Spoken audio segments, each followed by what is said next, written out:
തേങ്ങ യഥാർത്ഥത്തിൽ ശിവഭഗവാന്റെ തലയാണെന്ന് പറഞ്ഞാൽ നിങ്ങൾ വിശ്വസിക്കുമോ? ഒരിക്കൽ മഹാദേവൻ നിരവധി അസുരന്മാരുമായി യുദ്ധത്തിൽ ഏർപ്പെട്ടിരുന്നപ്പോൾ അദ്ദേഹത്തിന് അപൂർവമായ തടസ്സങ്ങൾ നേരിടേണ്ടി വന്നു.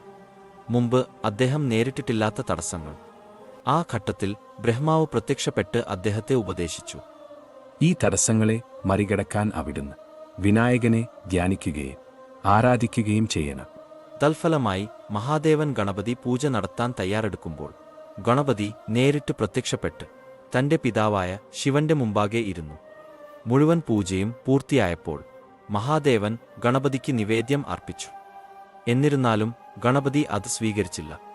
വാസ്തവത്തിൽ എത്ര രുചികരമായ പലഹാരങ്ങൾ അദ്ദേഹത്തിന് സമർപ്പിച്ചിട്ടും അവയൊന്നും സ്വീകരിക്കാൻ ഗണപതി തയ്യാറായില്ല. അമ്പരന്ന മഹാദേവൻ അവനോട് ചോദിച്ചു, മകനെ, നീ എന്താണ് ആഗ്രഹിക്കുന്നതെന്ന് എന്നോട് പറയൂ. അച്ഛാ, എനിക്ക് അങ്ങയുടെ തലയാണ് നിവേദ്യമായി സമർപ്പിക്കേണ്ടത്. ഇത് കേട്ടപ്പോൾ മഹാദേവൻ ഞെട്ടിപ്പോയി. തന്റെ മകൻ സ്വന്തം തലയാണ് ആവശ്യപ്പെടുന്നതെന്ന് അദ്ദേഹത്തിന് മനസ്സിലായി. ഈ അഭ്യർത്ഥനയിൽ എന്തോ ഒരു അഗാധമായ എന്തോ ഒന്ന് ഒളിഞ്ഞിരിക്കുന്നുണ്ടെന്ന് അദ്ദേഹത്തിന് തോന്നി. തൽക്ഷണം മഹാദേവൻ ഇരുന്ന് തന്റെ 2 കൈകളും മുന്നോട്ട് നീട്ടി. ആ നിമിഷം വെളുത്ത തിളങ്ങുന്ന ഒരു ഗോളാകൃതിയിലുള്ള വസ്തു അദ്ദേഹത്തിന്റെ കൈപ്പത്തികൾക്കുള്ളിൽ പ്രത്യക്ഷപ്പെട്ടു.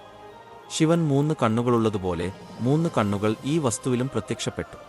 കൂടാതെ ശിവന്റെ ജടയിൽ വസിക്കുന്ന ഗംഗാദേവി ഈ വസ്തുവിലേക്ക് ഒഴുകി അതിൽ വാസമുറപ്പിച്ചു. അപ്പോഴാണ് ഗണപതി ഈ പുണ്യവസ്തുവിനെ സ്വീകരിച്ചത്. ഈ പുണ്യവസ്തുവിനെയാണ് ഇന്ന് നമ്മൾ തേങ്ങ എന്ന് വിളിക്കുന്നത്. തേങ്ങയുടെ പുറംതോട് ശിവന്റെ ശിരസായി കണക്കാക്കപ്പെടുന്നു. അതിനുള്ളിലെ വെള്ളം ഗംഗാദേവിയായി കണക്കാക്കപ്പെടുന്നു. തേങ്ങയ്ക്ക് പുറത്തുള്ള ചകിരി മഹാദേവന്റെ ജട ആയി കരുതുന്നു. നിങ്ങൾ മഹാദേവനെ സ്നേഹിക്കുന്നുണ്ടെങ്കിൽ ഈ വീഡിയോ ലൈക്ക് ചെയ്ത് ഓം നമഃ ശിവായ എന്ന് കമന്റ് ചെയ്തു.